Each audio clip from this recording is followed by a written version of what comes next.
बिस्मिल्लाहिर्रहमानिर्रहीम। इस वीडियो में हम देखेंगे कोड का इंट्रोडक्शन, जो हमने लास्ट वीडियो में जहाँ से छोड़ा था वहाँ से हम स्टार्ट करेंगे। इस वीडियो में कोड एक्सप्लेन करूँगा। इससे पहले एक दो बातें कर लेते हैं कि आपको इस चैनल से AKLOG से iOS डेवलपमेंट क्यों सीखनी चाहिए। वो इसलिए कि पाकिस्तान में अगर आप देखेंगे तो उर्दू में इतना अच्छा कंटेंट iOS डेवलपमेंट का अवेलेबल नहीं है, इसलिए मैं ये सिखा रहा हूँ। और मुझे आता है इसलिए मैं सिखा रहा हूँ ताकि कोई और सीख सके। पहली बात। दूसरी बात ये कि दूसरे चैनल्स आप देखेंगे तो वो आपको ट्यूटोरियल सिखाते हैं, छोटे छोटे ट्यूटोरियल सिखाते हैं आपको पूरा कंप्लीट, वो सारे ट्यूटोरियल्स को मॉडल कंप्लीट करके गैदर करके उसको बिजनेस मॉडल नहीं सिखाते। तो मैं आपको ऐप डेवलपमेंट के साथ ऐप का बिजनेस मॉडल भी सिखाऊंगा। तो ये दो रीज़न है जिसकी वजह से आपको यहाँ से ट्यूशन देखने चाहिए और सीखने चाहिए। मैंने पिछली वीडियो में आइकन का कहा था कि आइकन बहुत ज़रूरी है। आइकन पहले बना लेना चाहिए, चाहे कोई भी कुछ भी आप बना लो, लेकिन आइकन बनाना ज़रूरी है, वरना ये इस तरह की ऐप्स रह जाती हैं विदाउट आइकन। फिर आपको याद नहीं रहता आपने कौन सी ऐप बनाई है। तो ये सारे आइकन मैंने फिग्मा में बनाए। इसके कुछ साइजेज़ हैं जो रिक्वायर्ड है ऐप बनाने के लिए, मैंने फिग्मा में बनाए हैं सारे आइकन। और मैंने रीसाइज़ कर लिया, फोटोशॉप यूज़ नहीं करता, कैनवा में रीसाइज़ करके निकालता, और ये सारे इससे अच्छा ये जल्दी फिग्मा में हो जाता है।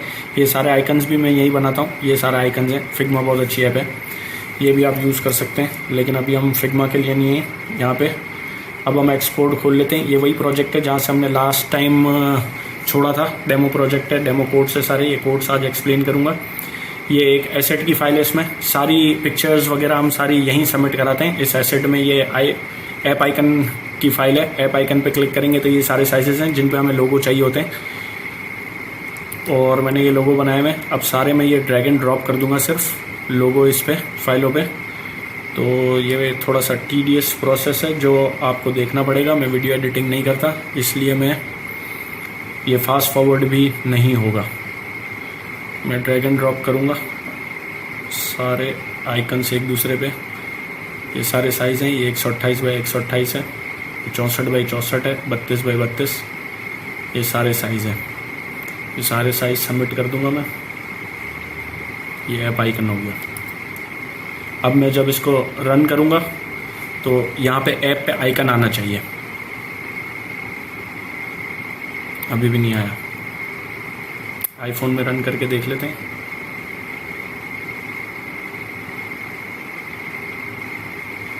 ऐप आइकन आ जाना चाहिए, लेकिन पता नहीं क्यों नहीं आया।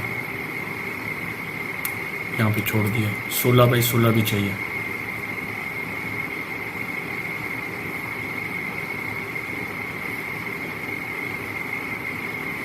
मैकओएस का एक आइकन सबमिट नहीं करवाया, इसलिए आइकन नहीं आया मेरे ख्याल से। 16 बाई 16 भी दे देते हैं, कोई इशू नहीं है।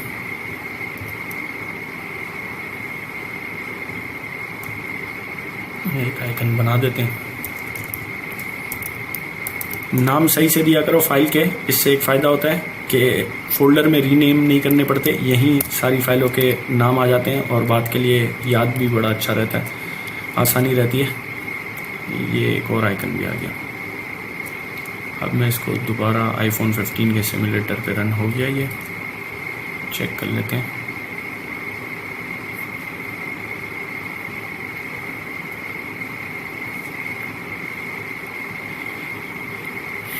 मैक पे भी दोबारा एक दफ़ा बिल्ड करवा देते हैं।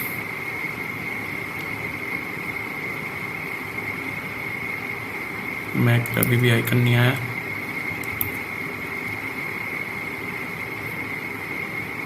क्यों नहीं आया?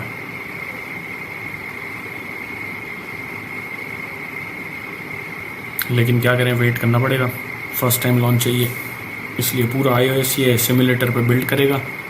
पूरा iOS इसी के अंदर Xcode के अंदर बिल्ट इन हुआ हुआ है। ये इसका सिमुलेटर है। पूरा iOS बिल्ड करेगा, इसके बाद एप्लीकेशन इंस्टॉल करेगा और फिर लॉन्च करेगा। एप्लीकेशन लॉन्च हो गई,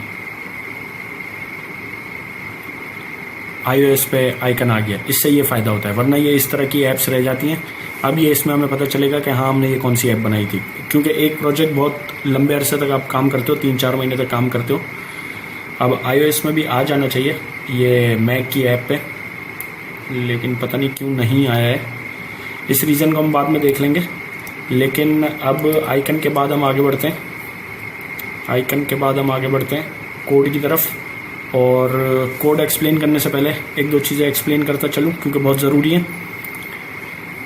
एक होता है Swift. Swift is a language और स्विफ्ट यूआई। अभी हम जो पढ़ रहे हैं वो स्विफ्ट यूआई पढ़ रहे हैं। स्विफ्ट यूआई एक फ्रेमवर्क है जो एप्पल ने हमें प्रोवाइड किया है, लिख के दिया है।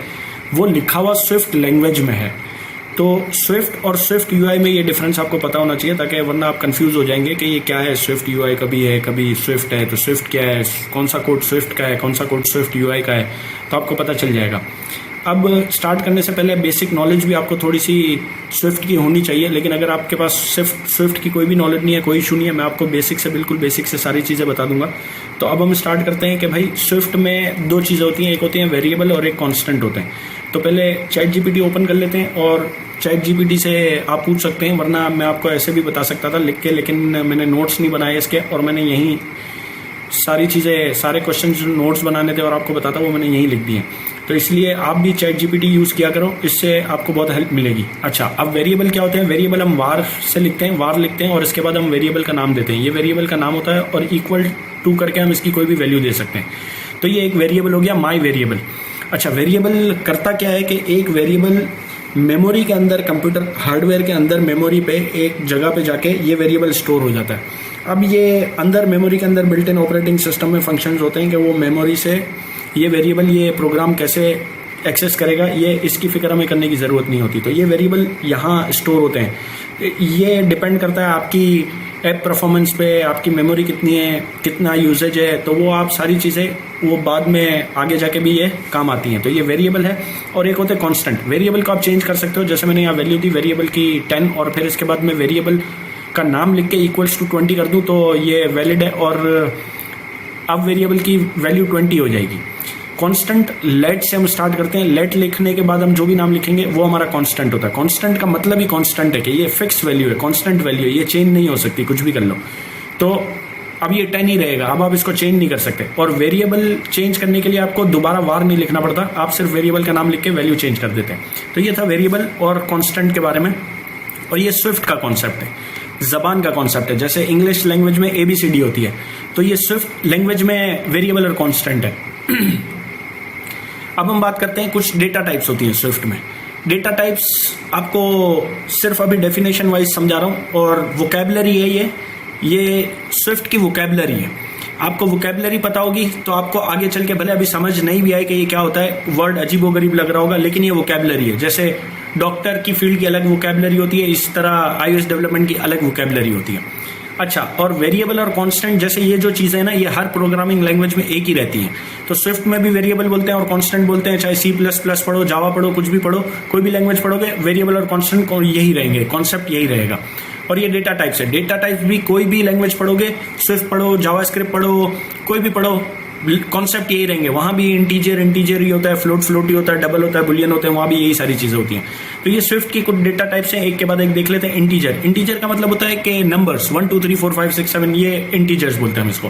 फ्लोटिंग नंबर यानी डेसिमल नंबर 0.15 0.5, ये डेसिमल पॉइंट, ये फ्लोटिंग पॉइंट कहलाते हैं। बुलियन यानी येस और नो, ट्रू और फॉल्स, बुलियन। स्ट्रिंग्स यानी कोई सेंटेंस लिखा हुआ है। स्ट्रिंग का मतलब, अगर प्रोग्रामिंग लैंग्वेज में स्ट्रिंग बोला जाए, स्ट्रिंग का मतलब खाली एक ये लाइन। अब स्ट्रिंग में ये पूरी लाइन डाल सकता हूं मैं, पैराग्राफ भी डाल सकता हूं। मैं लिख सकता हूं war equals to my book equals to, और पूरी बुक कॉपी पेस्ट कर दूं उस स्ट्रिंग के अंदर। तो ये हो सकता है, पॉसिबल है। That is a string. String का मतलब टेक्स्ट है, ABCD लिखी हुई है, बाकी कुछ भी नहीं है। कैरेक्टर्स ऑप्शनल, ये बाकी चीजें आगे चल के बताऊंगा। टूपल्स आगे चल के बताऊंगा। टूपल्स लिखते इस तरह है, इस ब्रैकेट में लिखा हुआ और कॉमा लगा हुआ, इसका मतलब टूपल्स है। अरे क्या होती है? अरे इस तरह लिखी हुई होती है, अरे इस तरह लिखी हुई होती है स्क्वायर ब्रैकेट के अंदर। स्क्वायर ब्रैकेट के अंदर प्रोग्रामिंग में कुछ भी लिखा हो तो इसका मतलब अरे है एक। और अरे के अंदर अरे टाइप्स की हो सकती हैं, अरे इस तरह होती हैं, अरे 2-3 टाइप्स की हो सकती हैं, बहुत सारी टाइप्स की हो सकती हैं। 2-3 एग्जांपल के लिए बता देता हूँ। इंटीजर की अरे हो सकती है, जैसे इस तरह अगर मैं लिख दूं तो ये इंटीजर की अरे।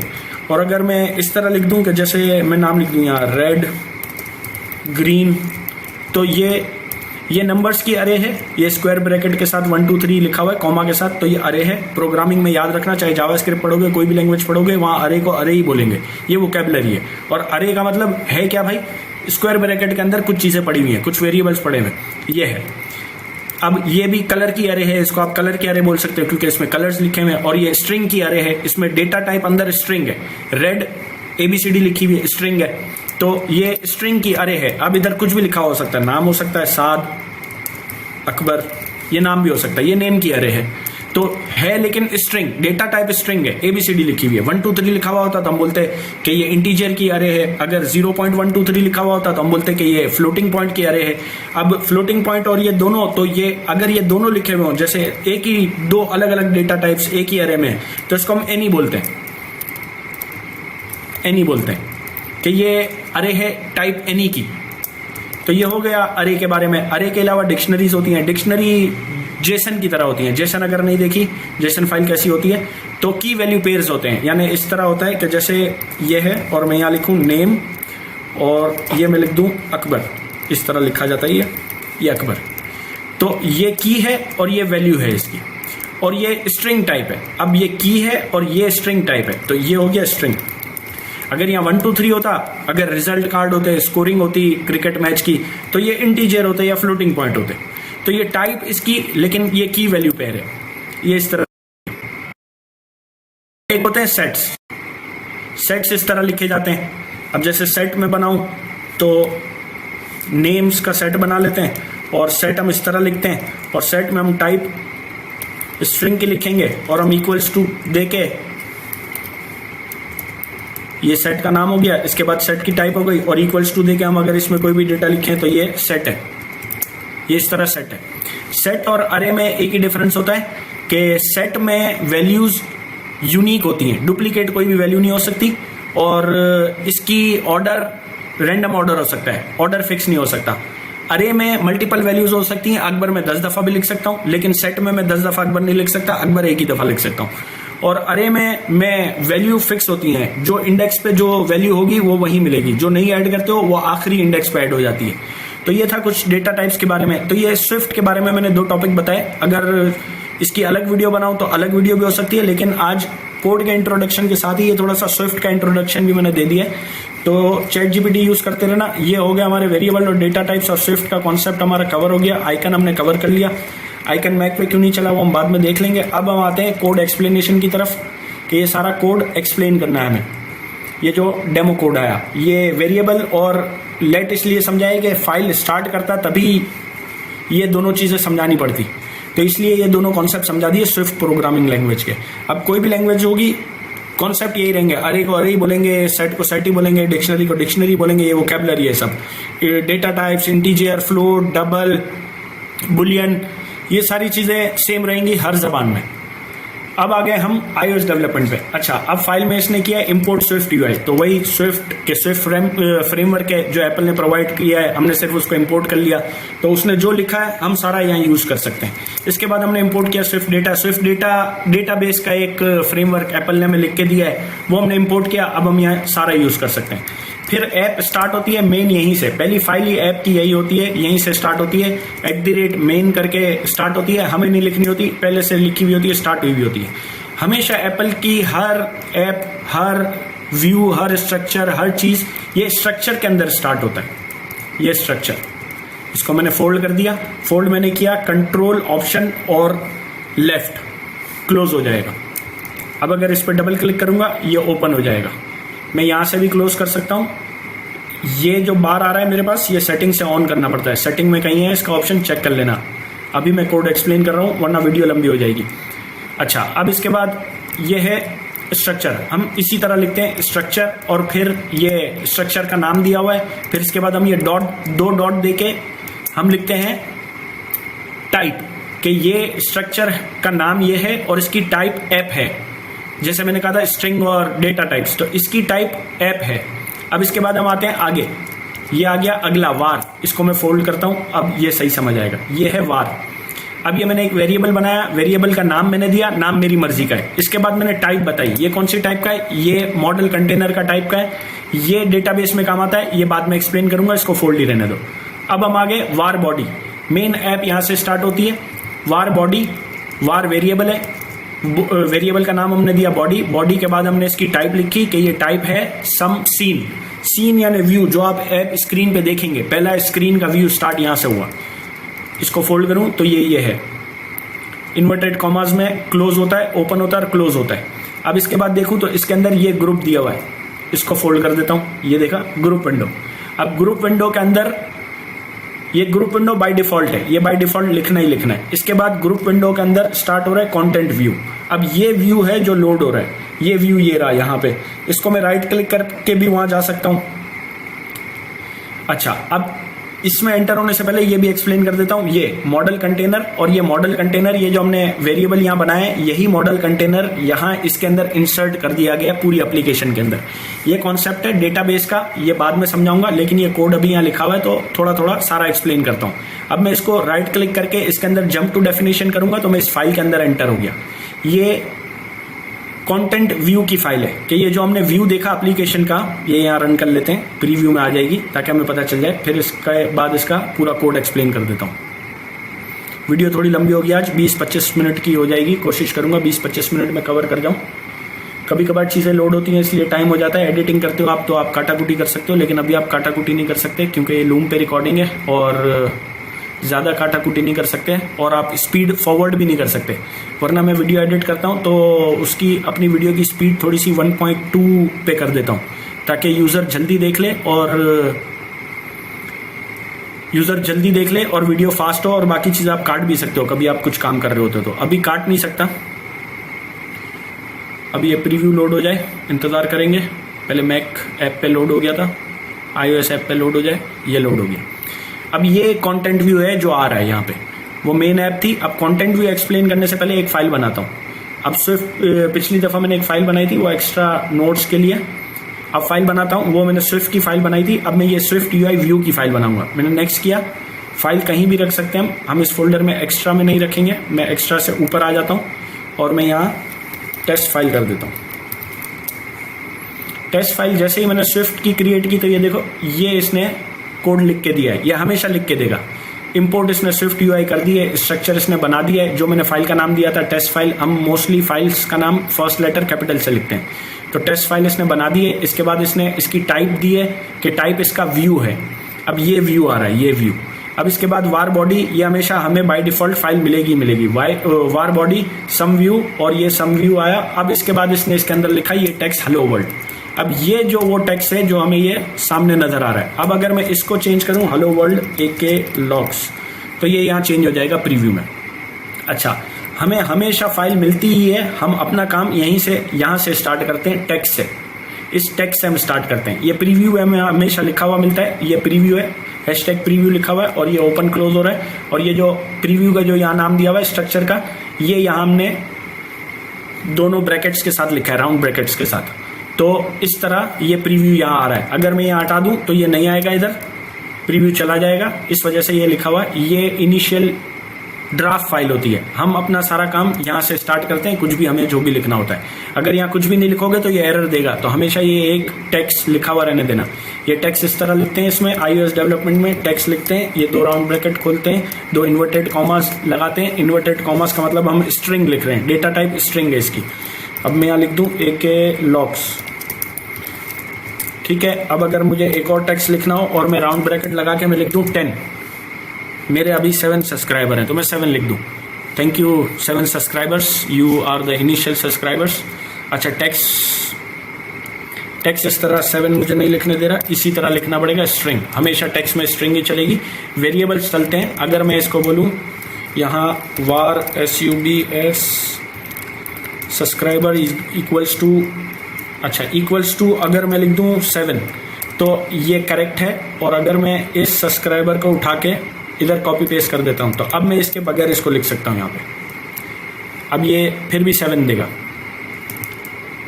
अच्छा, अभी भी नहीं दे रहा।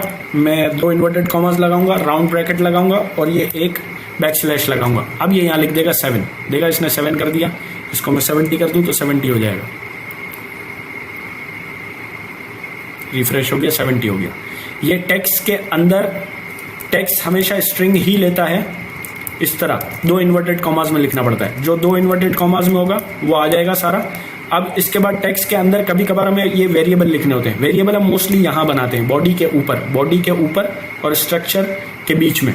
सारे वेरिएबल्स वगैरह जो भी हमें इस फाइल के नीचे जो चाहिए होती हैं वो हम यहाँ बनाते हैं।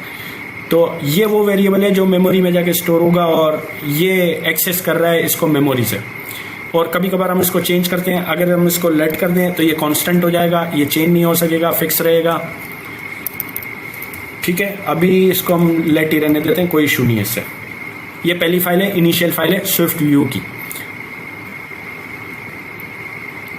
तो ये था इंट्रोडक्शन टू कोड। अब हम देखते हैं इसके बाद ये वाला कोड। ये वाला कोड अभी समझ नहीं आएगा आपको, लेकिन सिर्फ एक ओवरव्यू दे देता हूँ। ये इसने इंपोर्ट किया है स्विफ्ट यूआई, स्विफ्ट डेटा, फिर इसने ये स्ट्रक्चर बनाया है, स्ट्रक्चर का नाम दिया कंटेंट व्यू, और फिर इसके बाद ये इसने इन्वायरमेंट से, ये डेटाबेस का है, इन्वायरमेंट से वो मॉडल कॉन्टेक्स्ट इसने एक्सेस किया, जो मैंने कहा था वो हम डालते हैं। इसके बाद इसने ये डेटाबेस में क्यूरी लगाई है। इसके बाद ये वार बॉडी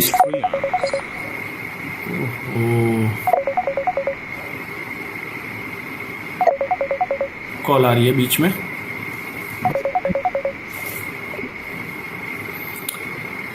अच्छा, ये इसने यहाँ वही बॉडी लिखा है, और बॉडी और स्ट्रक्चर के बीच में हम सारे वेरिएबल वगैरह सारी चीज़ हम वर्किंग यहाँ बनाते हैं। इसके बाद इसने बॉडी लिख के, बॉडी हमेशा हमें लिखा होता है, हमें बॉडी के नीचे ही अपना काम करना होता है, तो इसने ये नेविगेशन स्प्लिट व्यू लगाया है, लिस्ट लगाई है। ये जो हम लिस्ट लगाते हैं यहाँ पे, ये जो लिस्ट इससे चलती है। फिर इसने फॉर ईच डेटाबेस से क्यूरी करके सारी लिस्ट आइटम यहाँ आ रहे हैं। फिर नेविगेशन लिंक है, जो हम ये लिंक क्लिक कर रहे हैं और अंदर जा रहा है। फिर इसके बाद ये टेक्स्ट लिखा हुआ है इसके अंदर, ये इसका लेबल है, ये जो बाहर लिखा हुआ है ये इसका लेबल है। फिर ऑन डिलीट का फंक्शन लगाया हुआ है, जिससे हम ये एडिट बटन से ये ऑन डिलीट कर सकते हैं। ये चीज़ ये ऑन डिलीट की वजह से चल रही है। फिर इसने नेविगेशन स्प्लिट व्यू लिया है, आईपैड पे लोगे तो दो अलग स्प्लिट व्यू में आएगा, ये इसके लिए होता है। फिर ये इसने टूल बार लगाया है, टूल बार बटन, पहले ये टूल बार आइटम पहला आया, एडिट का बटन लगाया, और फिर इसने ये ऐड का बटन लगाया, और इसने डिटेल में ये सिलेक्ट एन आइटम, और इसके बाद ये इसने एक ऐड आइटम का फंक्शन बनाया है। जैसे ही हम ऐड करते हैं तो ये फंक्शन रन होता है विथ एनिमेशन, एक न्यू आइटम क्रिएट हो जाता है। जो आइटम कैसे होता है वो भी आगे बताता हूँ। आइटम क्रिएट होता है और डेट टाइम स्टैम्प हो जाती है। तो ये डेट इस तरह लिखने से आज की अभी करंट टाइम जो होता है वो पिक कर लेगा। ये देखना, अभी ये इसने टाइम पिक कर लिया 23:01, ये इसने टाइम पिक कर लिया 25 सेकेंड और 29 सेकेंड। तो ये इससे ऐड फंक्शन हो रहा है। और ये फिर इसके बाद मॉडल कॉन्टेक्स्ट के थ्रू ये डेटाबेस का काम है, इंसर्ट कर देता है। फिर ये है फंक्शन, डिलीट फंक्शन है। फिर ये डिलीट फंक्शन है। डिलीट फंक्शन में विथ एनिमेशन ये डिलीट हो रहा है। और ये इसका प्रीव्यू है, और प्रीव्यू में भी इसने मॉडल कॉन्टेक्स्ट इंसर्ट किया हुआ है, इसलिए ये दिख रहा है यहाँ पे। इसको रन करेंगे, जो हमने सिमुलेटर पे पिछली वीडियो में देखा था, रन किया था। अभी आइटम की फाइल है एक, ये भी देख लेते हैं। ये एक्स्ट्रास की फाइल है, टेस्ट फाइल और स्पीकर नोट्स। हमने ये प्योर नोट्स फर्स्ट फाइल देख ली, कंटेंट व्यू देख लिया हमने। इसके बाद हम ये आइटम की फाइल देख लेते हैं। हमने उस आइटम होता है डेटाबेस का मॉडल, जो हमने आइटम का जो मॉडल है ये @मॉडल करके लिखा हुआ है। ये iOS 17 से सारा चलेगा। स्विफ्ट डेटा iOS 17 से चलता है। इससे अगर iOS 16 कंपेटेबल ऐप बनानी है तो फिर कोर डेटा चलाना पड़ेगा, स्विफ्ट डेटा नहीं चलेगा। दोनों के डिफरेंसेस है, वो भी लंबी कहानी है, लेकिन अभी ये इंट्रोडक्शन है। ये @ करके स्विफ्ट डेटा का मॉडल बनाते हैं। अगली वीडियो में स्विफ्ट डेटा पे ही वर्किंग स्टार्ट होगी। और इसको फाइनल लिख के क्लास बनाते हैं। इसमें स्ट्रक्चर नहीं, इसमें क्लास बनाते हैं। दोनों का डिफरेंस भी होता है, वो भी बताऊंगा।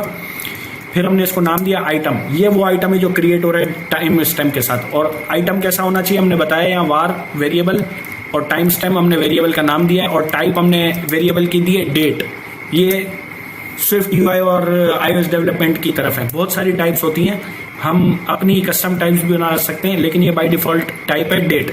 और हम जैसे ही क्लिक करते हैं तो वो डेट क्रिएट कर देता है, और इसको इनिशियलाइज कराना ज़रूरी होता है। ये जो वेरिएबल हमने बनाया इसको इनिशियलाइज कराना होता है। तो ये इसने इनिशियलाइज कराया। इनिशियलाइज में इसने बताया कि ये इनिशियलाइज करा रहा हूँ, टाइम स्टैम्प नाम है और डेट इसकी टाइप है। फिर इसने यहाँ पे इनिशियलाइज कराया कि self dot time stamp equals to time stamp. तो जो भी मैं टाइम स्टैम्प में दूं वो टाइम स्टैम्प में रख देना। तो ये इनिशियलाइजेशन इसको करानी पड़ती है। कभी कभार हमें इसको वैल्यू देनी होती है, तो हम यहाँ इसको वैल्यू दे सकते हैं। तो ये था टाइम स्टैम्प के बारे में। अगर मुझे इसको वैल्यू देनी हो तो मैं इसको इस तरह वैल्यू भी दे सकता हूँ, जैसे ये डेट, अभी की डेट ले लेना इस तरह। तो लेकिन हम इसको अभी इसी तरह रहने देंगे टाइम स्टैम्प। तो इसको इनिशियलाइज कराना ज़रूरी होता है, तो हमने ये इसको इनिशियलाइज करा दिया। और अब हम ये एसेट की फाइल भी हमने देख ली। हमने इसमें ऐप लोगो इंसर्ट कर दिया। ये यहाँ पे ऐप लोगो आ रहा है, तो ये ऐप लोगो देना ज़रूरी है, क्योंकि ये फिर हर जगह नज़र नहीं आता। जब आप बिल्ड करते हो तो ये इसी तरह ऐप्स रह जाती हैं। ये एक और फाइल है, इसको हम बाद में देखेंगे। ये प्रीव्यू की फाइल्स है, ये हमारे अभी काम की नहीं है।